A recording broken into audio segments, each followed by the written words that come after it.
Buenas noches ya. Muy agradecido por la invitación que se me hace a participar en este evento. Por supuesto, al momento en que recibí el llamado, inmediatamente acudo, ya que es una oportunidad pues muy importante para quienes nos dedicamos a los temas jurídicos, el poder compartir algunas ideas que quizá puedan generar en ustedes alguna reflexión, alguna respuesta a nuestra posición dentro de lo que significa la nueva estructura del orden jurídico en este país. Por supuesto que después de escuchar al doctor Holguín, me complica mucho la existencia, en virtud de que ya por lo manifestado por él, en realidad nos coloca en una situación de una llamada de atención de que serán y son muchos los temas en los cuales tenemos que actualizarnos si realmente queremos destacar en el orden jurídico nacional.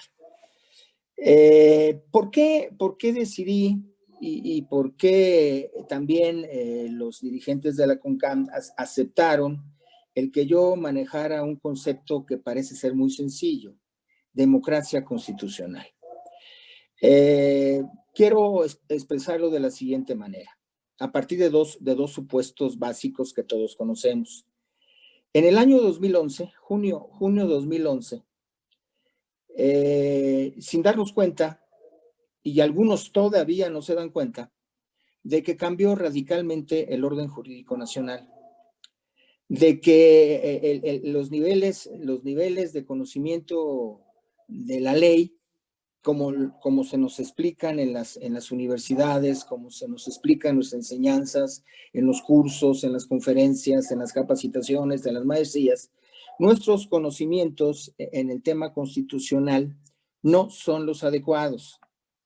¿Y por qué lo afirmo? Porque a pesar, insisto, de esta gran reforma constitucional del mes de junio de 2011, específicamente el artículo 1 de la Constitución Política de los Estados Unidos Mexicanos, parece ser que no nos ha caído el 20, valga el concepto, que no hemos entendido en real esencia cuál es el significado pleno de este nuevo artículo 1 de dicha Constitución, por una parte. Por otra parte, se ha venido hablando mucho a partir precisamente de ese supuesto y quizás un poquito antes con la reforma penal constitucional, el tránsito de un sistema inquisitivo a un sistema acusatorio. Se ha venido hablando mucho de garantismo. Y para darle sentido o querer darle sentido al concepto de garantismo, casi la mayor parte de los estudiosos o de los cronistas o de los expositores hacen referencia a la obra de Luigi Ferrajoli, pero yo lo puedo decir por mi experiencia y por las gentes con quienes platico, de que Luigi Ferrajoli, es más un autor que se cita que al que se le conoce. En realidad, la obra de Ferrajoli, el pensamiento de Ferrajoli, apenas si se maneja, apenas si se entiende, apenas si se involucra en la vida de todos nosotros que manejamos, que vivimos del mundo jurídico. Nos quedamos con esta primera imagen que ya las está mostrando, para darle sentido, insisto, a esta idea de la democracia constitucional y que, reitero, es importante que la tengamos muy clara a partir precisamente del llamado concepto garantista o del concepto del garantismo, para saber dónde estamos parados justo en este momento histórico y qué es precisamente lo que debemos tomar, lo que debemos manejar como juristas, como operadores jurídicos y como realmente gentes comprometidas con el orden constitucional. Ya no me meto en el tema del orden convencional, que es un mundo aparte, es un mundo complementario y muy rico, pero no podemos hablar de un control convencional si ni siquiera atinamos a entender cuál es la estructura real de nuestra Constitución y sobre todo, y reitero, del contenido del artículo 1. Mire, hay hay una imagen anterior ándele, aquí primero con esto. ¿Cómo debemos entender, y sin meternos en tantos rollos, cómo debemos entender en estricto sentido lo que es una democracia constitucional? Hoy en día, esta democracia se integra por dos apartados fundamentales. Los derechos fundamentales de todas las personas, que se pueden encontrar en todos lados, en la propia Constitución, en tratados internacionales, en convenciones, en resoluciones de organismos internacionales. Ahí están todos los derechos fundamentales que nos corresponden como personas. Pero quizá lo más importante es que cada uno de esos derechos fundamentales se encuentra protegido, se encuentra cuidado, se encuentra sustentado por un correspondiente régimen de garantías. En este sentido, ¿cuál es ese régimen de garantías? No nos compliquemos la existencia. Necesitamos que en toda la estructura de los estados, de las democracias actuales, de las democracias del presente siglo, que esos derechos fundamentales, la totalidad de los derechos fundamentales, se hagan efectivos, que sean realmente efectivos en todos y cada uno de nosotros. ¿Y esto cómo se puede lograr? Con su correspondiente régimen de garantías. Cada derecho debe tener un mecanismo, una institución, un tratamiento, un procedimiento mediante el cual asegure que ese derecho fundamental va prácticamente a vivirse, prácticamente a concretarse, prácticamente a hacerse efectivo.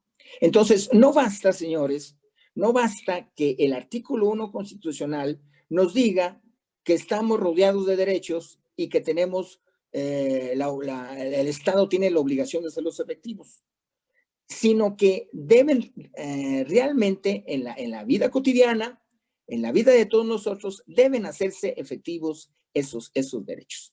Entonces, y a partir de esta segunda lámina, nos encontramos que hay una gran diferencia entre la democracia política y la democracia que nos muestra ahora nuestra Constitución, que es la de hacer efectivos esos derechos fundamentales. Nosotros estamos en este momento histórico siendo bastante ingenuos, porque le estamos pidiendo al Estado que haga efectivos esos derechos de acuerdo a las circunstancias, de acuerdo a cómo se vayan presentando los problemas, de acuerdo a la moda o de acuerdo a actividades concretas o problemáticas específicas. Y nos olvidamos de todo el bagaje que tenemos respecto precisamente del enorme catálogo de derechos fundamentales. Y como juristas también no vemos el bosque, nos quedamos solamente con un árbol, nos quedamos solamente con un derecho y cuidamos ese árbol y no nos damos cuenta de que estamos rodeados de multiplicidad de derechos y que no podemos hacerlos efectivos todos porque el Estado no se preocupa por hacerlos todos efectivos y no se preocupa porque sus propias estructuras están pensadas para otro estado de cosas, para una democracia política, no para una democracia de derechos fundamentales. Es cierto que la efectividad de tales derechos y los mecanismos que deban estructurarse para hacer efectivos tales derechos requiere de mejores textos constitucionales. Si nosotros analizamos con cuidado, y seguramente ustedes lo han hecho en varias ocasiones, nos damos cuenta de que nuestro texto constitucional se encuentra lamentablemente desfasado. Que si bien es cierto, el artículo 1 nos da una pauta muy rica, muy precisa, muy preciosa de cómo debe ser una auténtica democracia constitucional, el resto del texto constitucional todavía sigue siendo alimentado por criterios del siglo pasado e incluso del siglo XIX. Y si ustedes se dan cuenta también que las reformas que se han hecho en los últimos, después del 11, a la Constitución, son reformas que son, como digo aquí, son más narcisistas, no son efectivistas. En lugar de clarificar las pautas de comportamiento del propio Estado, nos complican la existencia porque todos los que hacen esos proyectos para incluirlos en la Constitución nos quieren dar clases y nos quieren demostrar que son unos grandes juristas, unos grandes iluminados y que con su propuesta y con sus grandes rollos nos van a resolver la problemática cotidiana, cosa que evidentemente no se ha dado. Porque a partir, y vuelvo a insistir, de la reforma del artículo primero constitucional, poco o nada se ha hecho para hacer efectivos realmente esos derechos fundamentales. Quizá el mejor ejemplo de ese narcisismo autorreferencial lo tengamos en el Sistema Nacional Anticorrupción. Cuando se conforma el Sistema Nacional Anticorrupción y hablan de la modificación constitucional y luego de los textos que conforman las leyes secundarias, si nos sentamos con cuidado a analizar la estructura del Sistema Nacional Anticorrupción, nos daremos cuenta y nos estamos dando cuenta que es totalmente inoperante, que es totalmente inadecuado a una realidad social, a nuestra realidad social. Porque quienes lo pensaron, quienes lo conformaron, pues andaban con sus ideas en las nubes y nunca realmente entendieron cuál es nuestra realidad y por ello los resultados han sido totalmente negativos.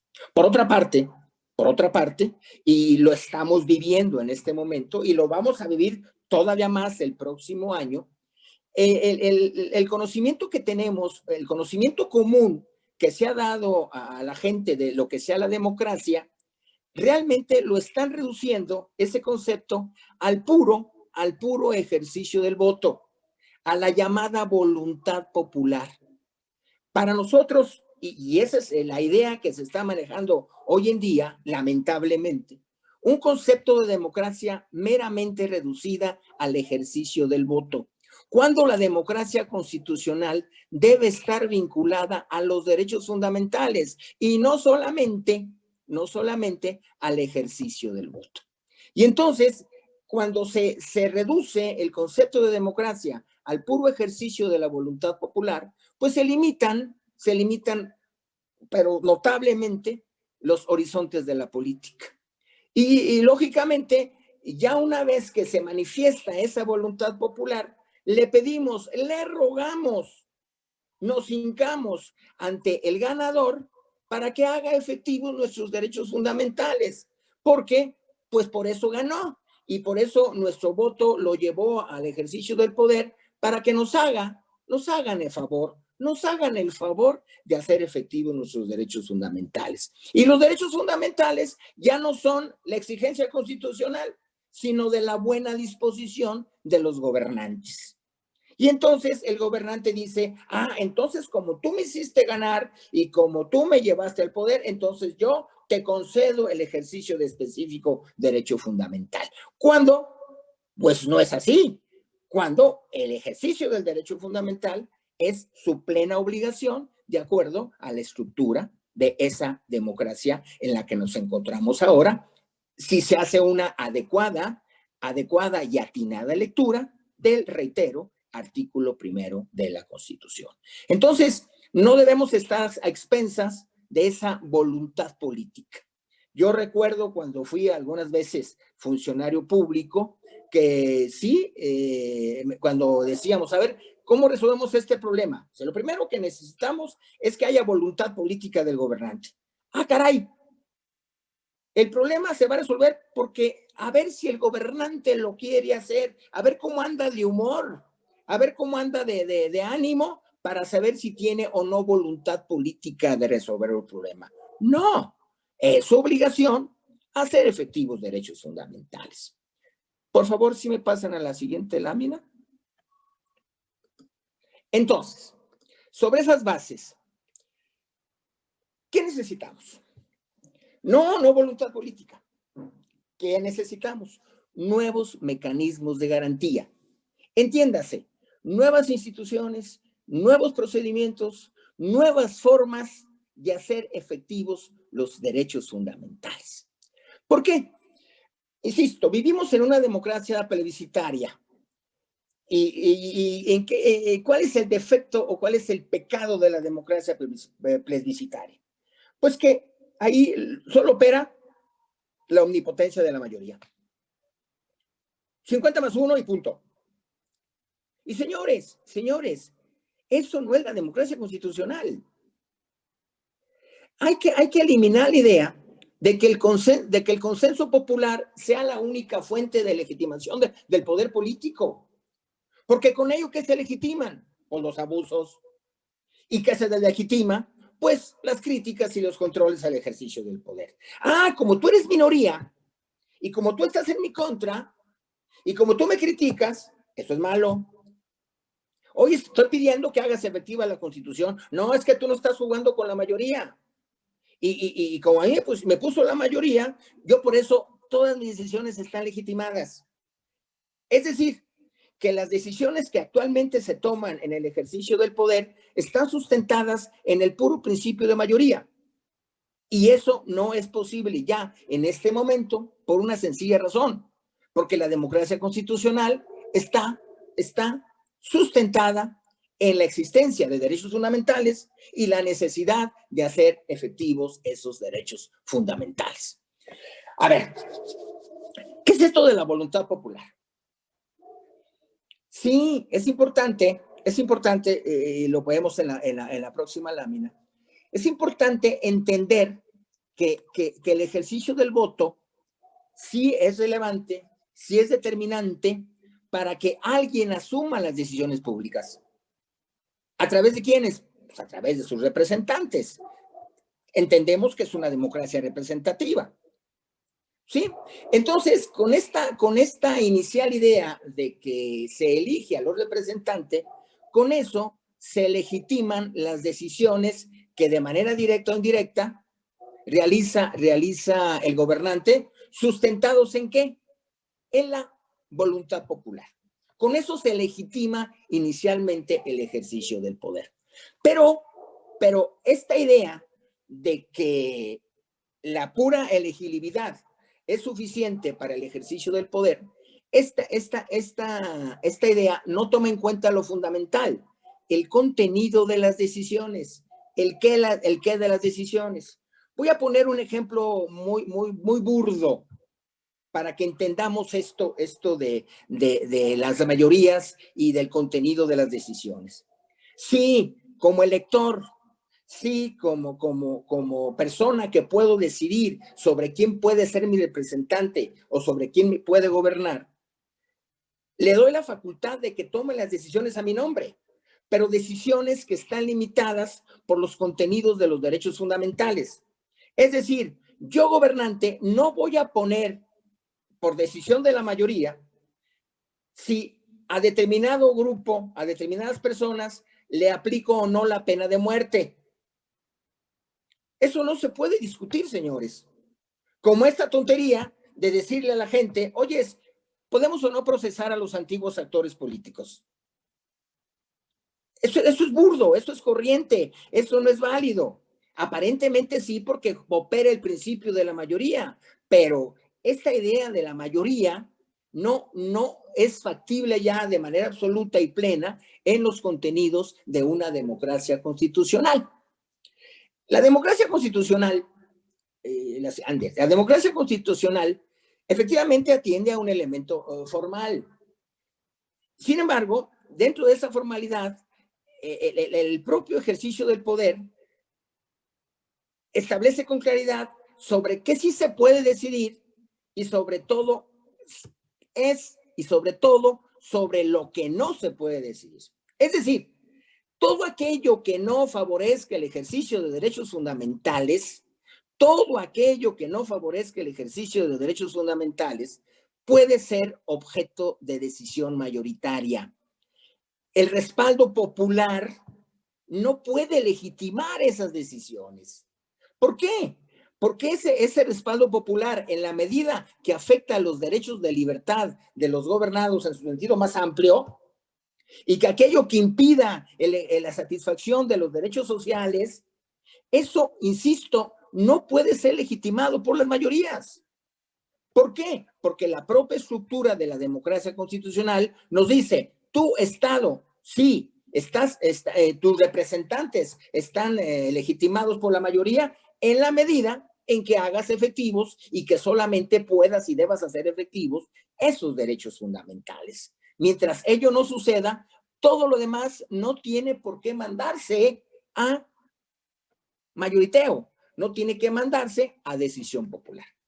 Entonces, sobre esta misma idea, tenemos el aspecto de las leyes. La siguiente.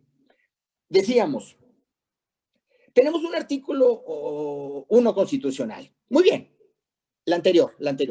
Tenemos un artículo 1 constitucional. Sí, pero ¿cómo hacer efectivos los derechos fundamentales? Deben modificarse todas las leyes secundarias. Todas las leyes secundarias deben estar sujetas ¿a qué? A ese principio de hacer efectivos esos derechos fundamentales. Y ya nos comentaba el expositor anterior, la gran cantidad de normas que tenemos para solamente una parte de la vida nacional, que es el ejercicio de las personas morales, que están sujetas a infinidad de normatividades, pero que a fin de cuentas estas personas morales también tienen su esfera de derechos que deben ser protegidos y que deben establecer los mecanismos para hacer efectivos esos derechos. Y precisamente esa gran cantidad de normas que hoy, entre comillas, nos rigen, están llenas ¿de qué? De antinomias y de lagunas.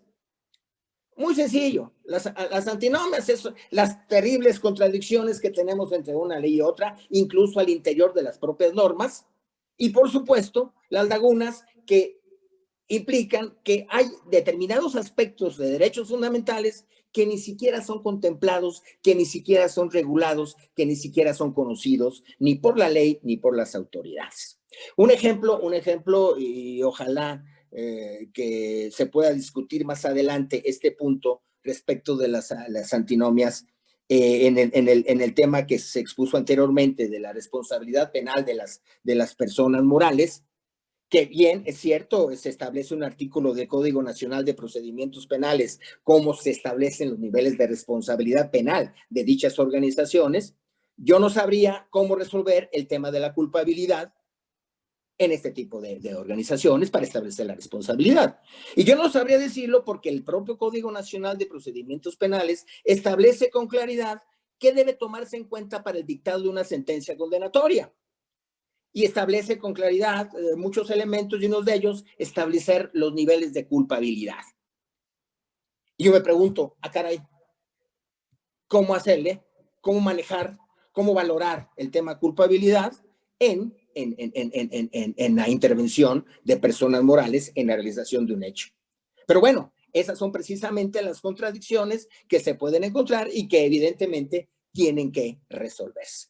En consecuencia, todas las leyes secundarias en este momento se encuentran contrapunteadas.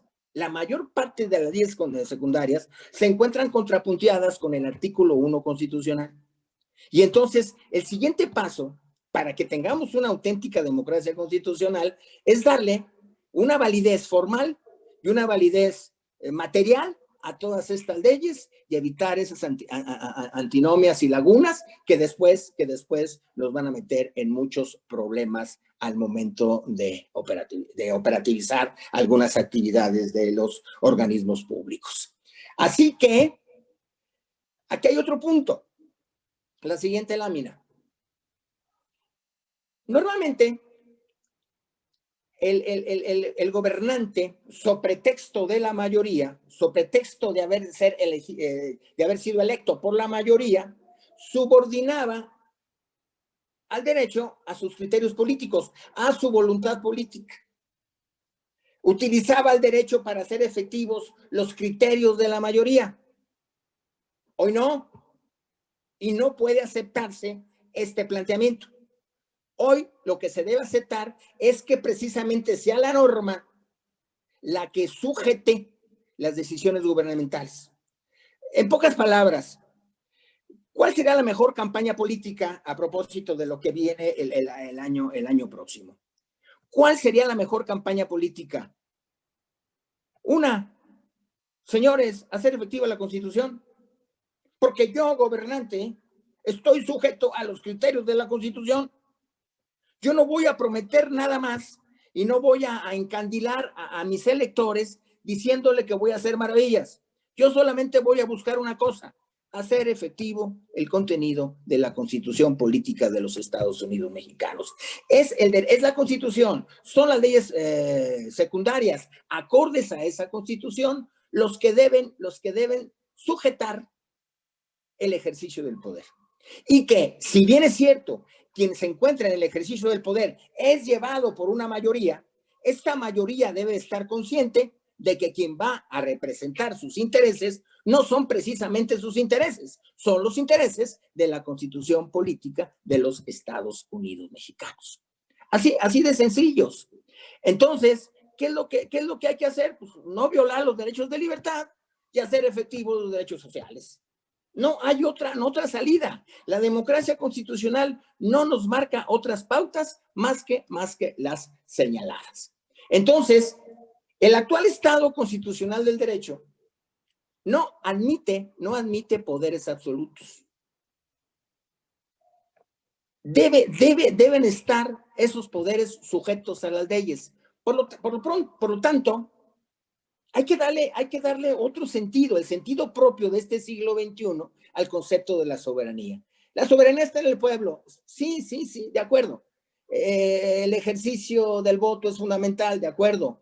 Pero ya la soberanía está en el pueblo solamente en el sentido de que esté reflejada en la propia Constitución. Porque el ejercicio del poder es del pueblo, pero para el pueblo.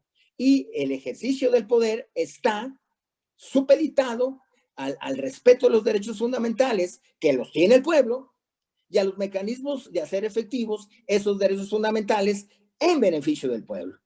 Entonces, no basta decir que tengo esa mayoría para poder tomar decisiones contrarias a esos principios constitucionales.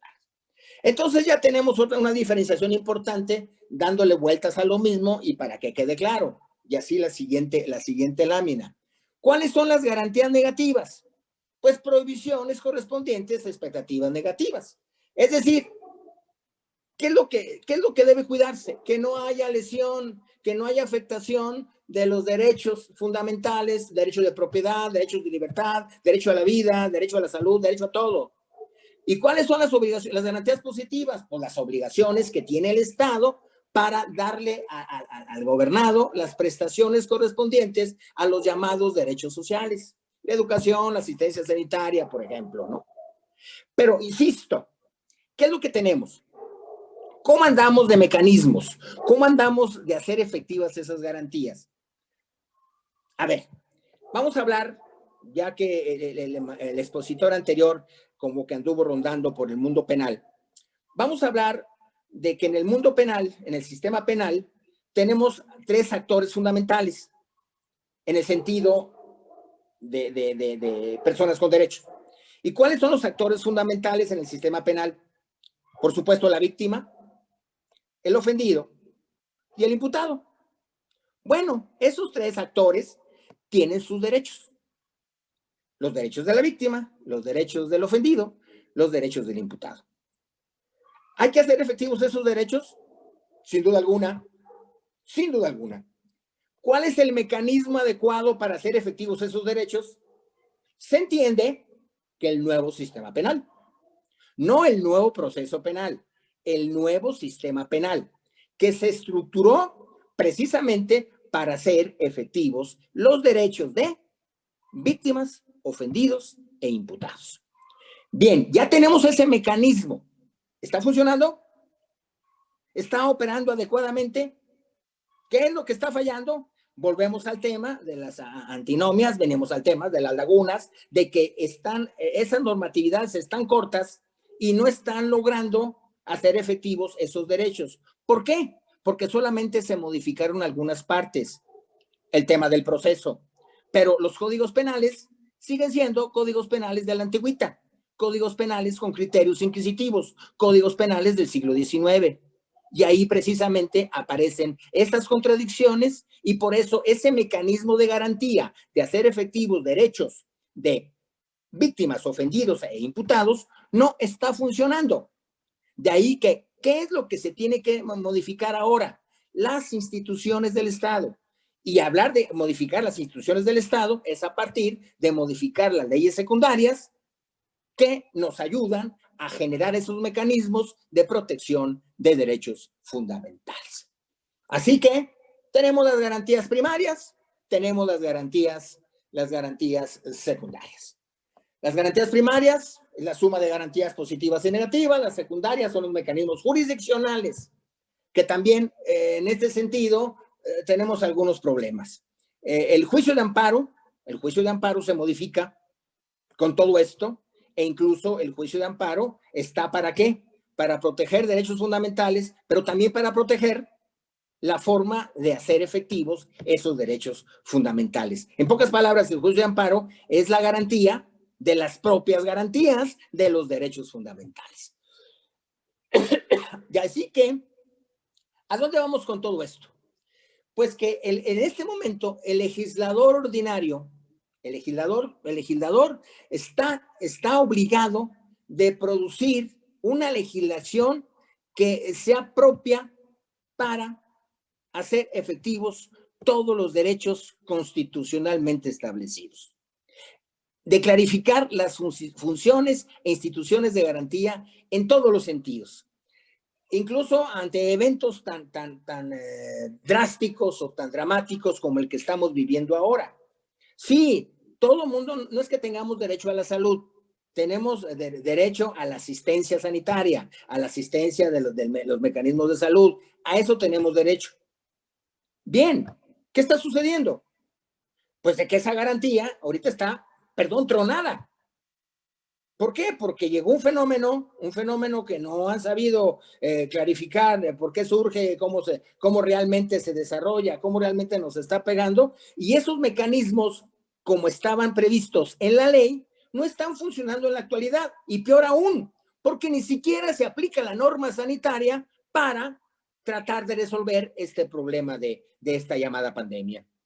¿Por qué? Porque los servicios de salud que tenemos legalmente establecidos fueron creados para un sistema de asistencialismo social, de clientelismo político, y no precisamente para hacer efectivo el derecho a la asistencia de salud. Y este fenómeno, este problema, ha rebasado, pero en gran forma, a ese mecanismo que supuestamente existía para hacer efectivo mi derecho a la asistencia sanitaria. De ahí que sea necesario modificar, urgente modificar las estructuras legales que crean los mecanismos de protección de derechos fundamentales, sin duda alguna. De ahí que cuando se habla de reforma de Estado, no es que vayamos a reformar los principios fundamentales de la democracia. Ya dijimos, la democracia constitucional, derechos y garantías, y la famosa separación de funciones, que no división de poderes, la separación de funciones, esa seguirá, porque además urge que así siga. Entonces, ¿qué es lo que se debe modificar en el Estado? Las instituciones, es decir, que esas instituciones ya no estén para el control social, como lo teníamos en el pasado, que nos trataba como súbditos, no como ciudadanos. Ya no necesitamos instituciones que nos controlen, necesitamos instituciones que nos auxilien, que no ataquen nuestros derechos fundamentales primarios, ni mucho menos que dejen de operar para hacer efectivos mis derechos de carácter social. Es cierto que mientras no se resuelvan, la siguiente lámina, mientras no se resuelvan estas problemáticas de orden jurídico secundario, mientras no se modifiquen las estructuras de los mecanismos de protección de derechos fundamentales, esto no va a funcionar. Esto no va a funcionar. ¿Por qué? Sí, cuando se afectan los derechos fundamentales, ya sea por actos concretos de autoridad, ya sea por leyes que van en contra de los principios constitucionales, pues obviamente se pide a través de ciertos mecanismos, mecanismos jurisdiccionales, que esas normas se anulen, o como ahora que aparece otra gran figura que tampoco se acaba de entender, de desaplicar la norma, de la inaplicación de la norma.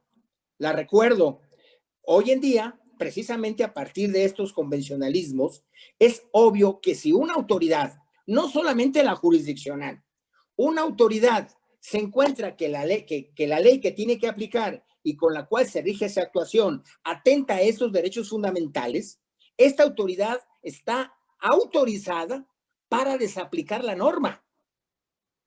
¿En beneficio de quién? En beneficio del gobernado, en beneficio del ejercicio de su derecho fundamental. Entonces, no hay necesidad incluso de hacer un procedimiento ex profeso para anular esa norma que es contraria a principios constitucionales. Se puede desaplicar de entrada, de inicio, esa norma por las autoridades. Asimismo, cuando no se tengan los mecanismos, cuando no se tengan las instituciones, esas lagunas las cuales ya expliqué, y que obviamente no es subsanable por vía judicial porque pues no hay nada que analizar, no existe la norma, pues ¿cómo la analizo? Pero sí le puedo exigir a los organismos legislativos que legislen precisamente en ese tema ausente. ¿Cuáles son los mecanismos para que poner a trabajar a los poderes legislativos? Híjole, ahí como que todavía no le sé, ahí como que todavía nos encontramos con ciertos problemitas. Sí que está la iniciativa popular y cosas de esas, sí, pero no es tan suficiente, no es tan válida, no es tan directa, y si el legislador no trabaja, pues no trabaja, y punto. Y si no quiere resolver el problema, pues no lo resuelve. Y obviamente, al no resolver ese problema, al dejar esa laguna existente, el ejercicio de determinado derecho, pues simplemente queda volando. Entonces, la siguiente, ¿qué se requiere ahora? ¿Qué se requiere? Pues un trabajo legislativo serio, un trabajo legislativo profesional, más que profesional, no grilla, no ocurrencia. Nosotros sabemos, he trabajado cerca con varios diputados durante algunos años, en mi pasado ya no tan reciente, y yo sé que mis diputados tienen un sistema infalible para hacer sus iniciativas, el sistema ocurrencial. Si lo primero que se les ocurre, vamos a atacar este punto, y no hacen un proyecto total de ley, nomás modifican un artículo, 2 artículos, y van generando, pues lógicamente, más contradicciones al interior de ciertas normas. Quizá un logro importante que pudimos obtener aquí en el estado de Aguascalientes fue allá en el 2004, cuando pudimos hacer una legislación penal, así todo un documento completo, en donde en una sola normatividad incluíamos lo que en otros estados era código penal, era código de procedimientos, era ley de ejecución. Todo eso no lo separamos, sino que lo unimos de alguna manera lógica y con cierto orden para hacer una sola normatividad, y ahí lógicamente no fue ocurrencia, fue un trabajo legislativo profundo, debidamente ordenado, debidamente sustentado dogmáticamente, que por supuesto se aprobó, se empezó a aplicar, muchos problemas para aplicarlo por desconocimiento de los operadores, y que dejó de existir por esto de la aprobación del sistema penal de corte acusatorio, adversarial y oral. Pero, ¿qué es lo que pasa? Decíamos, no solamente el sistema ocurrencial es el que impera en los organismos legislativos, sino algo así como que, pues un problema patológico, muy serio, en temas de seguridad, por ejemplo. Pues, son puras medidas demagógicas. Vamos a militarizar. Inventamos la Guardia Nacional, que era otra cosa ¿cómo dirás? Desaparece la Policía Judicial Federal para crear la Guardia Nacional, que era la misma gata pero revolcada. Y resulta que ya no, esa gata no se dejó revolcar más, y como ya no la pudieron controlar, entonces vamos a meter a la milicia en actividades de seguridad. Insisto, esto no es un problema de conocimiento, es un problema mental muy serio. Y luego, y eso que afortunadamente, y uno de los expositores que tienen programados aquí, el doctor Astraín, les va a hablar del derecho penal del enemigo. Yo le digo al doctor, oiga doctor, por favor, ya no, está muy bonito, está muy bonito lo que usted enseña, pero no se los dé a conocer, porque lo van a agarrar y nos van a estar fastidiando.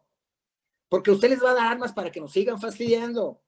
Porque ya para todo el mundo, y vamos a lo mismo, estamos hablando de mayorías, cuando en realidad se está atacando a las minorías. Y con esto del derecho penal del enemigo, le pones la etiqueta a la minoría del enemigo y ya te fregates.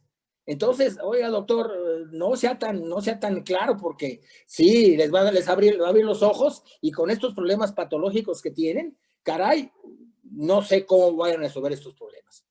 En pocas palabras, entre problemas patológicos y el populismo a todo lo que da, el hecho de que el jefe del Ejecutivo es la encarnación de la voluntad popular, el jefe, la voz omnipotente, la expresión orgánica de la voluntad popular, pues esto es anticonstitucional y antirepresentativo, porque está representando a una mayoría. Bueno, ¿y las minorías qué? ¿No cuentan? ¿Las minorías no tienen derechos? ¿Las minorías no tienen que hacer efectivos sus derechos? Esto es enfermizo. Y no porque sea esto ya un tema de dogma, un tema de cuestión académica. No, es un tema de orden constitucional. Por eso les dije desde un principio, esta explicación de dónde surge, del contenido del artículo 1 de la Constitución Política de los Estados Unidos Mexicanos. La omnipotencia de la mayoría, la que sigue, es la omnipotencia del jefe de esa mayoría. ¿Para quién? Pues obviamente la legalidad, los controles judiciales son insoportables, son ilegítimos, son estorbos a sus acciones de gobierno. Mis acciones de gobierno están basadas en la mayoría. No, señor, sus acciones de gobierno deben estar basadas en el orden constitucional. Ninguna mayoría existente en el poder legislativo, ni siquiera la mayoría de los electores, pueden representar la voluntad de todo el pueblo. Y esto no es tampoco nada nuevo, señores. Es increíble que si bien estamos hablando hoy en día de democracia constitucional, esto que les estoy afirmando no es propio de la democracia constitucional o del neoconstitucionalismo, como algunos le vienen hablando, sino esto es Kelsen, teoría pura del derecho, señores. Y esto de la teoría pura del derecho, ustedes pasaron por ella desde su primer semestre o su primer año, desde su teoría general del derecho. El ideal de la democracia envuelve la ausencia de dirigentes, ya que los jefes siempre, tanto más si son ayeptos o mediocres, tienden a autocelebrarse como seres excepcionales e intérpretes directos de la voluntad y de los intereses populares. ¿Por qué es esto? Porque tenemos una cultura constitucional muy débil, muy elemental, muy simple. ¿Por qué somos los buenos? Porque somos 50+1. Lo demás no importa. Entonces, ¿cuándo la identificación entre este jefe y este pueblo mayoritario es pura propaganda? Pues es demagogia. Y lo tenemos bien claro, y debemos ser muy objetivos en este tema, muy objetivos. Un jefe carismático, un jefe simpático, un jefe socarrón, siempre será incompatible con la democracia. O por lo menos, siempre debilita la propia representatividad y, por supuesto, debilita el orden constitucional. Un jefe de Estado debe ser congruente con una sola entidad, que es la Constitución. Así de claro y de contundente. Solamente debe ser congruente con ese orden constitucional. ¿Pero por qué se está dando todo esto? ¿Por qué estamos precisamente en este estado de cosas tan incongruente? Una democracia constitucional claramente reconocida en este país a partir del artículo 1 y una forma de hacer política que nada tiene que ver con el artículo 1 constitucional. Pues lógicamente el tema de la información, el tema de los medios de información, y aquí aparece el primer círculo vicioso de la corrupción. ¿Para qué quieres el dinero? Para hacer política de información. ¿Y para qué quieres la información? Pues para hacer dinero y política. ¿Y para qué quieres hacer política? Pues para hacer dinero e información. Es decir, hoy en día tenemos políticos muy voraces, con una total falta de respeto a las reglas y que obviamente solamente se manifiesta, diríamos que los abusos de poder, de alguna manera, yo más bien diría que más que abuso de poder sería una ineficiencia en el ejercicio del poder, porque solamente van al tema del dinero, al tema de manejo de negocios. Y de eso también tiene mucho la culpa, por supuesto que tiene mucho la culpa, a la siguiente lámina, el debilitamiento de los partidos políticos. Los partidos políticos ya no nos representan. O sea, socialmente ya no nos representan. La siguiente lámina es que nos habla de que los partidos políticos ya no nos representan. ¿Por qué? Pues porque estos partidos políticos se han transformado en empresas particulares en donde la representación política es solamente a cargo de los integrantes de sus partidos y a partir de las propias autocandidaturas. Llego al poder, llego a un partido político para nombrarme yo mismo, caso Anaya, de las elecciones anteriores. Llego a la dirigencia del partido para hacerme candidato. No, espérame tantito, pues tú no eres dueño del partido, ya están las consecuencias. Por otra parte, quien ingresa a un partido político y que no le interesa el orden social, ¿qué es lo que le interesa? Pues su cambio de estatus económico, su cambio de estatus social. Y por ende, ¿qué es lo que buscas? Pues conservarte en el cargo. Lógicamente, ser sumiso a las decisiones del poder. Y los de abajo, no, pues los de abajo, lo más los utilizo para que me puedan elegir y darme representatividad. Pero en realidad el mandato no lo recibes desde abajo, lo recibes desde arriba, pues lógicamente para mantener tu estatus de poder, tu estatus económico y tu estatus social. Y bueno, pues, ¿qué es lo que trato de hacer? Permanecer bien con los que me pueden mantener en este ejercicio de poder y solamente lo demás hacerlo de manera clientelar y de manera sesgada. Además, hay que tomar en cuenta que quienes controlan el poder político controlan la información o manipulan la información o desechan información o mandan al diablo la información.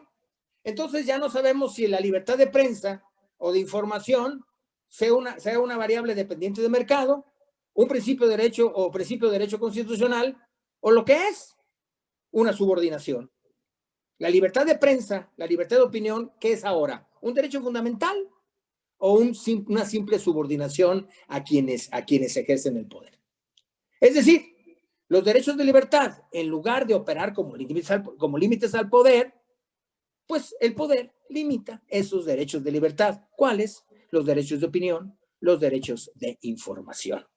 Y esto, por supuesto, atenta contra toda la estructura de la efectividad de los derechos fundamentales. ¿Qué tenemos enseguida? Otra. Esta. Los pueblos, los electores, pues, los electores son frágiles, son cambiantes. La idea de una voluntad general buena, pues es una ilusión. La sociedad está modelada por la política. Por la política, ojo, por los políticos. ¿Y por qué está modelada por la política y los políticos? Porque no existen todavía hoy en día los mecanismos reales de protección de los derechos fundamentales. Como tampoco hay pluralismo, como tampoco hay independencia de la información. Entonces, esta voluntad general está condicionada, está limitada a quienes tienen información sesgada, controlada, evidenciada y que no nos da la oportunidad de llevar a cabo un pluralismo adecuado y que no hay independencia real de información. Entonces, ¿qué vamos a hacer? Muy sencillo. ¿Cómo se logra esto? Muy sencillo. Pues comienzo a denigrar a los que disienten. Todo aquel que hable mal del ejercicio del poder, comenzamos a denigrarlo. verticalizamos las decisiones, concentramos los poderes, y por otro lado, hacemos una división brutal y dirección total de la sociedad. Es decir, por un lado, el conformismo, confórmate con 3,000 pesos mensuales, y por otro lado, fracturo a la sociedad.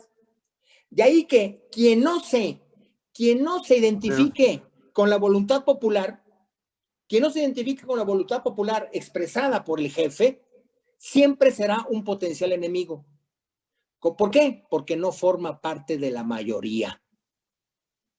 Entonces, como no formas parte de la mayoría, como no formas parte de esos que decidieron a que yo fuera el jefe, tú eres el enemigo y a ti te debo separar, y a ti te debo disgregar, y a ti te debo atacar, y a ti te debo disminuir, y a ti no te debo hacer efectivos tus derechos fundamentales. Ese es el problema de no entender la estructura real de una democracia constitucional y seguir pensando que una democracia es simple cuento de votos, es simple ejercicio de mayorías. No sé cómo andemos de tiempo porque ya me aloqué.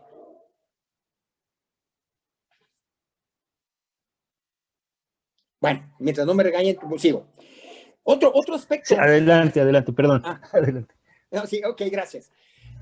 Otro aspecto que también alimenta, abona a que esto no funcione, que es una dimensión no visible del populismo y de la demagogia, que es que en el tema de lo social y lo cultural,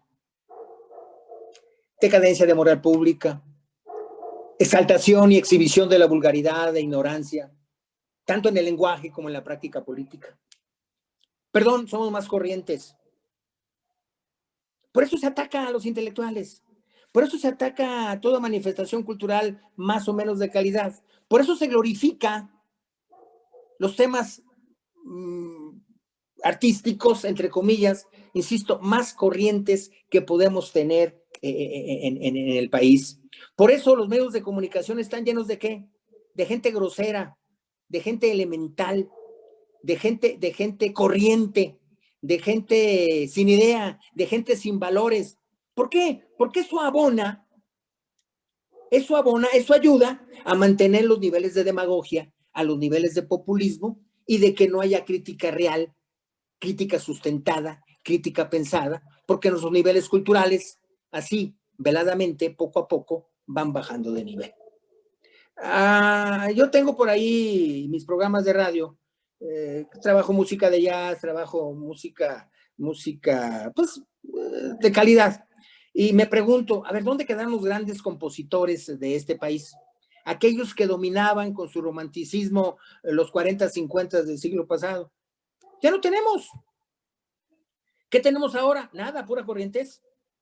Y es parte, insisto, es parte de esta forma de hacer política para que no haya crítica, para que no haya exigencia y seamos, como lo somos, horriblemente conformistas.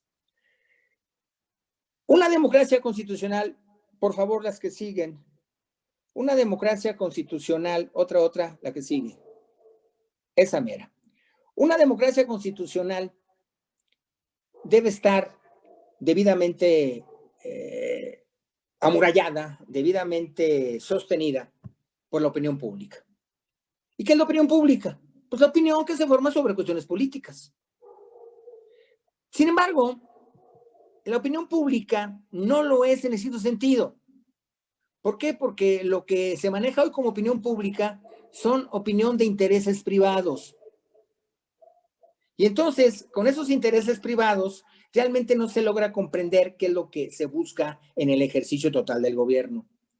¿Y cómo se destruye la opinión pública? Muy sencillo, con la desinformación, con la pérdida de sentido cívico, con la pérdida de virtudes políticas.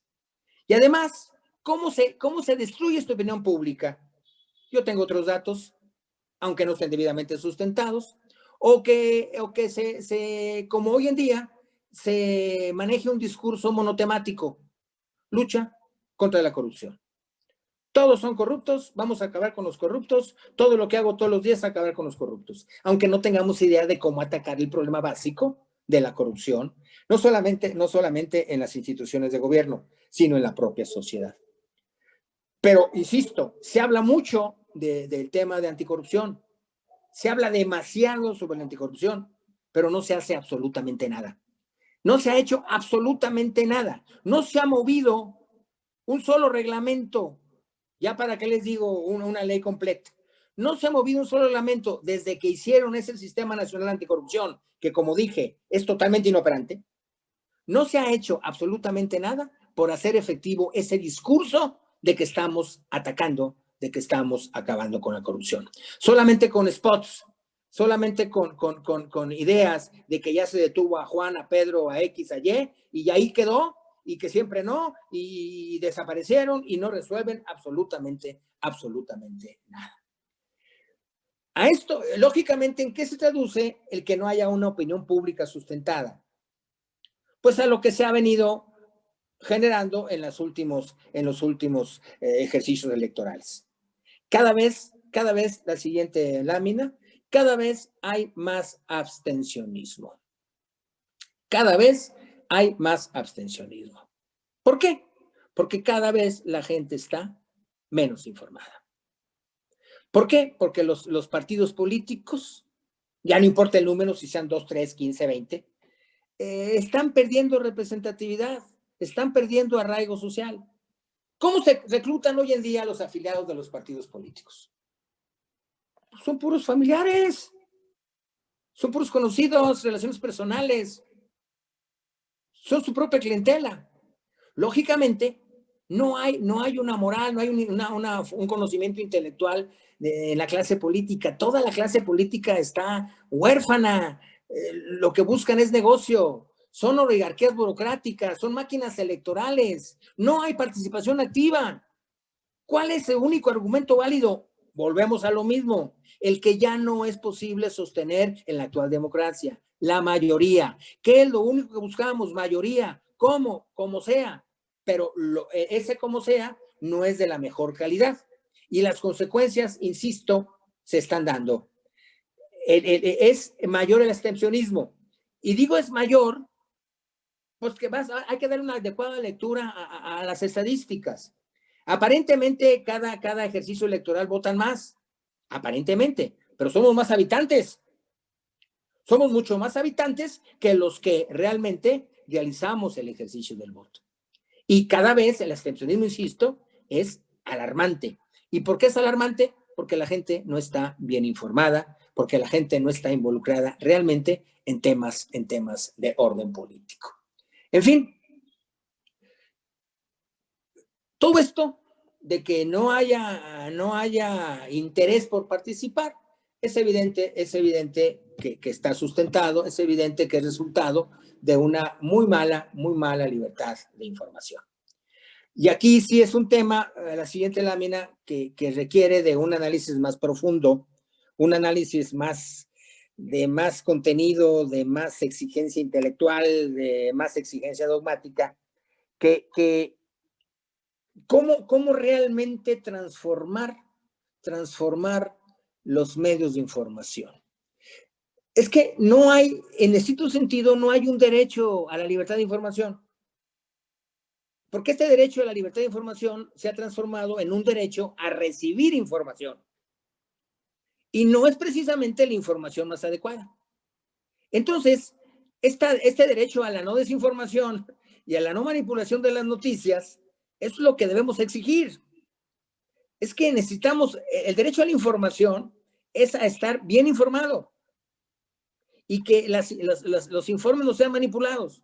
Entonces, libertad, facultad de información, información libre e independiente, libre empresa periodística, deben ser parte fundamental del fortalecimiento de la democracia constitucional.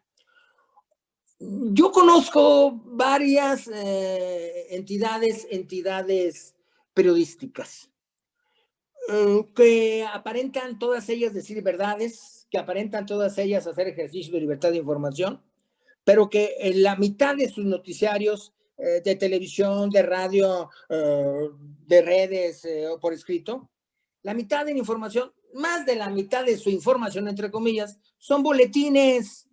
son boletines pagados por la federación, por los estados, por los municipios, por los organismos constitucionales, por X, por Y.